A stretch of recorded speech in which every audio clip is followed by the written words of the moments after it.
hacer un balance en salud de 2020, primero una advertencia, es que no tenemos los suficientes datos para hacer una evaluación de la pandemia que no ha terminado todavía y que seguramente en el 2021 vamos a continuar con menos intensidad, pero continuará la pandemia.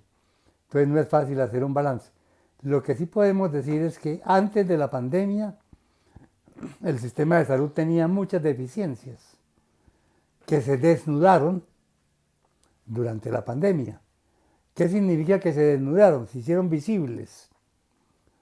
Por ejemplo, se hizo visible la ausencia de políticas de salud pública, no solamente a nivel nacional, sino a nivel local. Casi todas las ciudades capitales, casi todos los departamentos, con programas mínimos de salud pública, salvo algunas muy pocas excepciones. Entonces, salud pública completamente abandonada por el sistema, abandonada por los gobiernos nacionales y locales. Ese fue uno de los primeros hechos significativos durante el 2020. El segundo hecho significativo del 2020 tiene que ver con la fragilidad del sistema hospitalario, no solamente público, sino también privado. Fragilidad que consistió en que, primero, venía con una situación de déficit y de iliquidez permanente por las deudas abultadas de las EPS, del Gobierno Nacional y de las Secretarías de Salud, que prácticamente tenían al borde de la quiebra antes de la pandemia a todos los hospitales públicos y privados del país. Ese es otro hecho significativo, cuyo responsable, en último término, obvio, es el modelo de salud. Eso se desnudó durante la pandemia. Además, esa fragilidad se demostró y falta de preparación en que no solamente falta de unidades de cuidados intensivos y de hospitalización, sino a la vez no diferenciar, por ejemplo, áreas COVID y no COVID en la red hospitalaria, cuando hay una necesidad urgente de salud pública. Muchos servicios cerrados, falta de elementos, falta de materiales, falta de insumos. El otro elemento llamativo y que tiene que ver con los trabajadores de la salud fue la inexistencia de elementos de protección, que desde el comienzo nosotros lo advertimos.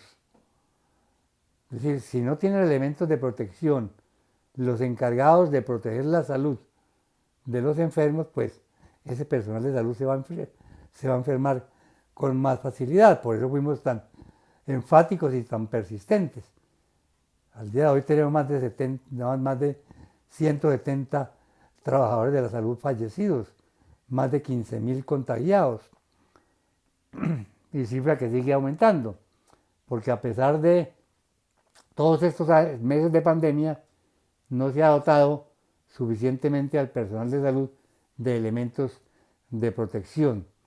Eso también quedó desnudado en la pandemia. No existían elementos de protección antes de la pandemia para protegerse de riesgos biológicos, de riesgos psicosociales. Y en la pandemia, pues con mayor razón, por las características del virus. Lo otro que se desnudó durante la pandemia tiene que ver con los trabajadores de la salud. El 80% de los trabajadores de la salud del país están con contratos basura. Todavía siguen igual, pero eso también se puso en evidencia durante la pandemia. En la encuesta que se hizo por parte de las organizaciones académicas, gremiales y sindicales, demostramos esta cruda realidad. Más del 80% de los trabajadores de la salud con contratos de trabajo basura. ¿Qué son contratos de trabajo basura? contratos de prestación de servicios, sin seguridad social muchos de ellos, sin elementos de protección, contratos a través de falsas cooperativas, empresas temporales de trabajo, asociaciones gremiales, asociaciones sindicales, asociaciones científicas, falsos sindicatos, corporaciones, cuanta cosa se imaginen ustedes en el sector de la salud, con un alto grado de corrupción y de politización de estas entidades intermediarias y tercerizadoras de servicios de salud. Eso se hizo evidente. Y también se hizo evidente el no pago de prestaciones sociales, el no pago de seguridad social y el no pago de salarios. 6, 12 meses, hospitales, sin que se les pague a los trabajadores de la salud. Eso es también otro hecho evidente y que no hay medidas de corrección a la vista eficaces, puesto que el modelo de salud lo permite, a pesar de que haya normas y leyes que prohíben la tercerización y la intermediación laboral y que obligan a pagar a tiempo.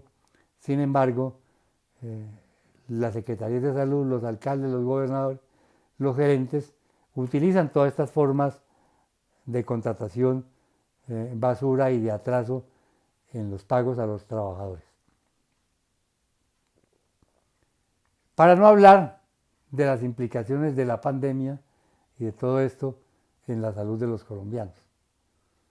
Nos podemos ir acercando a los 40.000 muertos en el país, más de 170 trabajadores de la salud fallecidos, más de 1 millón de habitantes contagiados, seguimos en pico de pandemia, siguen los contagios, no hace caso el gobierno nacional en las propuestas que le hemos hecho, las EPS demostraron, fue otra situación evidente, su incapacidad de darle salida al problema de prestación de servicios de salud. Las EPS se escondieron, les entregaron la plata y se escondieron, y prácticamente fueron las secretarías de salud las que tuvieron que responder por la pandemia. Fue otro hecho significativo. EPS que han demostrado históricamente su ineficiencia, su incapacidad, su inoperancia y muchas veces con altos grados de corrupción. Y en esta pandemia pues les entregaban la plata y se escondieron. Muy fácil así. Hemos dicho que son innecesarias y que es necesario en la reforma que se haga al sistema de salud reconsiderar seriamente su existencia. Hoy curso en el Congreso de la República el proyecto de ley 010 que dice reformar al sistema de salud, pero sin embargo es más de lo mismo, es engañoso y no acaba con la intermediación financiera ni acaba con la intermediación laboral, que son dos cánceres evidentes del sistema, dos cánceres que ya hicieron metástasis y que si no se hace intervención urgente, pues van a seguir y van a matar al paciente, que son las instituciones de salud y los trabajadores de la salud, vulnerando derechos fundamentales ya constituidos en la Constitución y en la Ley Estatutaria en Salud, Ley 1751, y que el Gobierno Nacional se niega a cumplir, y que el ministro dice que va a reglamentarla cuando muchos de los artículos no necesitan reglamentación, simplemente voluntad política de aplicabilidad inmediata. O sea que el balance, como vemos, del año 2020, además de los desastres que ya traíamos, pues el desastre de la pandemia agudizó esa situación. Le estamos diciendo al Gobierno Nacional, recapacite. No lo hizo bien. No lo hizo bien.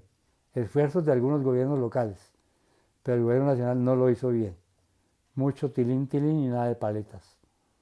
No solucionó la deuda hospitalaria, cerca de 40 billones de pesos, le siguió entregando el dinero a las EPS, siguió facilitando la intermediación y la tercerización laboral.